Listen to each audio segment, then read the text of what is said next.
हरियाणा में होने वाले विधानसभा चुनावों को लेकर तमाम राजनीतिक दल जो है वो सक्रिय दिख रहे हैं। इसी कड़ी में जो आज़ाद समाज पार्टी है उससे भावी उम्मीदवारों ने भी जो है कहीं ना कहीं ताल ठोकनी शुरू कर दी है।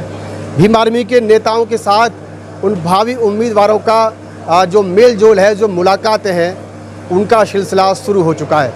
पृथला विधानसभा के साहूपुरा गांव में मौजूद हूं और आपको बता दें कि यहां पर भीम आर्मी के नेता धर्मवीर परवाल जी पहुंचे हुए हैं अपने सैकड़ों कार्यकर्ताओं के साथ में और एक बड़ी पंचायत का यहां पर आयोजन किया गया है। राजनीतिक चर्चाएं तेज़ हैं तो जाहिर सी बात है राजनीतिक विषय पर ही बात करेंगे। और ये जो पंचायत यहाँ पर हुई है वो भी कहीं ना कहीं भावी उम्मीदवार को लेकर ही हुई है। तमाम लोगों ने यहाँ पर जो OBC BC से आते हैं पार्टी की जो है सदस्यता भी ली है, तो उसी को लेकर के बातचीत करेंगे। तो सर, क्या कुछ फाइनल हुआ है आपकी इस पंचायत में और तमाम लोगों को आपने आज पार्टी का पटका पहनाया है? आज BC A वर्ग है जो हरियाणा का, पृथला विधानसभा में उनकी आज पंचायत हुई है और उन्होंने ये कहा है कि भाई हम तैयारी कर रहे हैं, हमें अब तक राजनीति में बिल्कुल हिस्सेदारी नहीं मिली है और उन्होंने आग्रह किया है कि भाई जो है पृथला विधानसभा से BC A की तरफ से भाई जीतू सिंह को आज़ाद समाज पार्टी और भाई चंद्रशेखर आज़ाद जी का समर्थन मिले, सहयोग मिले, आशीर्वाद मिले और उनको यहाँ से प्रत्याशी बनाया जाए। और हमने उनको कहा है कि भाई आप अपना जो है मेहनत करो, काम करो। यदि हमें लगेगा कि भाई जो आपकी तैयारी पूर्ण है और तैयारी अच्छी है, आपका BC A जो आपका समाज है, इसके अलावा जो और भी लोग हैं इस पृथला विधानसभा के, वो लोग यदि आपके साथ खड़े होंगे तो आपकी मेहनत को और काम को देख करके आज़ाद समाज पार्टी में मैं ज़रूर इनका नाम आगे भेजने का काम करूँगा। अगर चुनाव की बात करें, प्रत्याशी की बात करें, तो जो भीम आर्मी में लोग लंबे समय से कार्य कर रहे हैं, तो वो जो अगर इच्छुक हैं इस चुनाव को फाइट करने के लिए किसी भी विधानसभा में, तो क्या पहली प्राथमिकता पार्टी की ये रहेगी कि पहले उनको उम्मीदवार बनाया जाएगा? देखो, बिल्कुल उनको प्राथमिकता दी जाएगी, पर ये चुनाव है। चुनाव में जिसकी ज़्यादा अच्छी तैयारी दिखाई देगी, चाहे वो संगठन का साथी होगा, चाहे वो कोई और होगा, उसको ही प्राथमिकता दी जाएगी। ऐसा नहीं है कि भाई कोई जो है आए कहे कि मुझे टिकट दे दो और चुनाव लड़ा दिया जाए।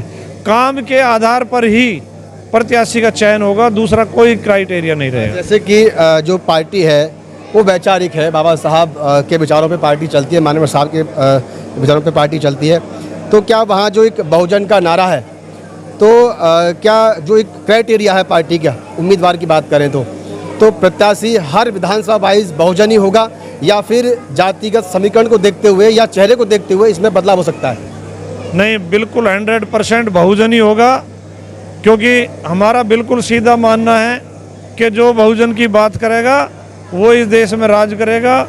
उसी नीति के आधार पर बहुजन हिताय बहुजन सुखाय के आधार पर ही हम प्रत्याशी का चयन करेंगे। अच्छा, चंद्रशेखर आज़ाद जी सिर्फ यहाँ चुनावी रैलियों में दिखाई देने वाले हैं या उससे पहले कोई सांकेतिक या परिवर्तन रैली के रूप में भी कोई जो है उनको देखने को यहाँ पर मिलेगा फरीदाबाद में?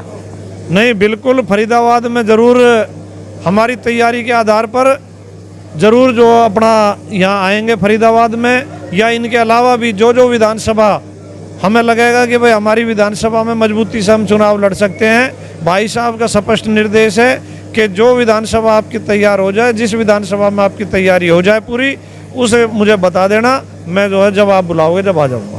अच्छा, जो आपने आज OBC समाज BC A को जो आपने सदस्यता दिलाई है, बहुत लोगों ने पार्टी ज्वाइन करी है यहाँ पर, तो जो है ये कहीं ना कहीं ये तबका वो है जो कहीं ना कहीं दूसरे दलों में ही अब तक जो है लिपटा रहा है और उन्हीं को ये नेता बनाता रहा है। तो कितनी उम्मीद है आपको कि ये आज़ाद समाज पार्टी में जुड़ करके पार्टी को मजबूत करेंगे चुनावों के बाद भी? आज़ाद भारत से पहले भी और आज़ाद भारत के बाद भी पिछले 75 साल से ये जो तबका है जिसे BC A बोलते हैं, यह बिल्कुल अपेक्षित है।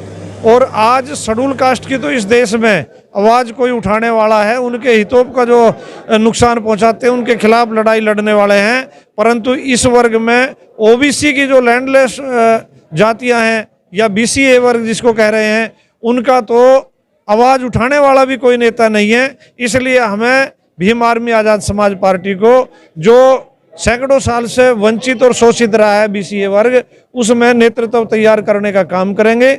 चुनाव में उनको प्रतिनिधित्व देने की कोशिश करी जाएगी उनके काम के आधार पर, और चुनाव के बाद भी संगठन को मजबूत करेंगे। और जो इस बहुत बड़ा वर्ग है जो ओबीसी का हमारा, उसमें नेतृत्व तैयार करेंगे।